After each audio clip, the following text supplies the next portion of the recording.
വ്രതങ്ങൾ പ്രധാനമായും 3 വിധത്തിലാണ് ഉള്ളത്. നിത്യം, നൈമിത്തികം, കാമ്യം എന്നിവയാണ് അവ. പുണ്യസഞ്ചയത്തിനായി, അതായത് മോക്ഷപ്രാപ്തിക്കായി അനുഷ്ഠിക്കുന്നവയാണ് നിത്യം.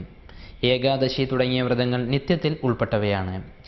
പാപപരിഹാരത്തിനായിട്ടുള്ളതാണ് നൈമിത്തികം എന്നുള്ളതായിരിക്കുന്ന വ്രതം. ചന്ദ്രായണാദി വ്രതം തുടങ്ങിയവ നൈമിത്തികങ്ങളാണ്.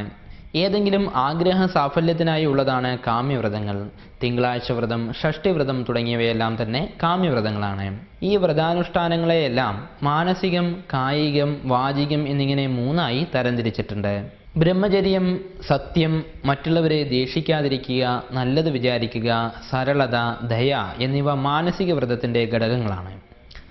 ആഹാര നിദ്രാദികളിൽ നിയന്ത്രണം ഏർപ്പെടുത്തുന്നതും പാപകരങ്ങളായ പ്രവൃത്തികൾ ചെയ്യാതിരിക്കുന്നതുമാണ് കായികം. മൗനം, സത്യം മാത്രം പറയുക, മറ്റുള്ളവരെ വേദനിപ്പിക്കാതെ സംസാരിക്കുക, പ്രാർത്ഥിക്കുക എന്നിവ വാചികങ്ങളാണ്. കായികവും വാചികവും മാനസികവുമായ പാപങ്ങളാണ് മനുഷ്യന്റെ സകല രോഗങ്ങൾക്കും ദുഃഖങ്ങൾക്കും പ്രധാനമായ കാരണം. അതിനാൽ തന്നെ വ്രതങ്ങളെപ്പോലെയുള്ള അനുഷ്ഠാനങ്ങളിൽ കൂടി ഈ പാപങ്ങളെ കഴുകിക്കളഞ്ഞ് ശുദ്ധത നേടാൻ ശ്രമിക്കുകയാണ് നാം ചെയ്യേണ്ട കാര്യങ്ങൾ. അതുകൊണ്ട് തന്നെ ശരീരം, വാക്ക്, മനസ്സ് എന്നിവ കഴിയുന്നത്ര ശുദ്ധമായി സൂക്ഷിക്കാൻ ശ്രദ്ധിക്കേണ്ടതാണ്. വ്രതം അനുഷ്ഠിക്കുന്നവർ വ്രതത്തിന്റെ സ്വഭാവവും ശാസ്ത്രവിധിയും അനുസരിച്ച് അന്നപാനാദികൾ നിയന്ത്രിക്കുകയോ ഒഴിവാക്കുകയോ ചെയ്യേണ്ടതാണ്. സൽക്കാര രൂപത്തിലുള്ളതോ ദാനരൂപത്തിലുള്ളതോ ആയ യാതൊന്നും സ്വീകരിക്കരുത്. പകലുറക്കം, സ്ത്രീ സഹശയനം, എണ്ണ തേച്ചുകുളി, വെറ്റിലമുറുക്ക്, പുകവലി, മദ്യപാനം, ചൂതുകളി, ഹിംസ, അസത്യം തുടങ്ങിയവയെല്ലാം വ്രതകാലത്തെ ഒഴിവാക്കണം. മനസ്സിൽ സാത്വികഭാവം വളർത്തി ഈശ്വര ചൈതന്യം ഉണർത്തുന്നതിന് ഈ നിയന്ത്രണം സഹായിക്കുന്നു.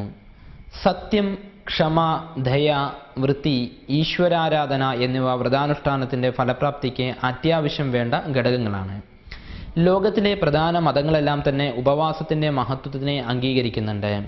വ്രതത്തിന്റെ സ്വഭാവത്തിനനുസരിച്ച് ഭാഗികമായോ പൂർണ്ണമോ ആയ ഉപവാസം ഏതു വ്രതത്തിനും പാലിക്കേണ്ടതുണ്ട്. കർമ്മപാപങ്ങളിൽ നിന്നും വിരമിച്ച് ഗുണങ്ങളോടൊപ്പം വസിക്കുക എന്നതാണ് ഉപവാസം. വ്രതദിവസം പൂർണ്ണമായും ആഹാരം ഒഴിവാക്കേണ്ടതായുണ്ട്. ഒരിക്കൽ മാത്രം ഭക്ഷണം കഴിക്കുക എന്നിങ്ങനെ പല രീതിയിലും ആഹാര നിയന്ത്രണം പതിവുണ്ട്. വിശന്നിരിക്കുന്ന ഒരുവനെ ആഹാരത്തോടുള്ള ആഗ്രഹമാണ് നിയന്ത്രിക്കാൻ ഏറ്റവും പ്രയാസത്തിലുള്ളത്.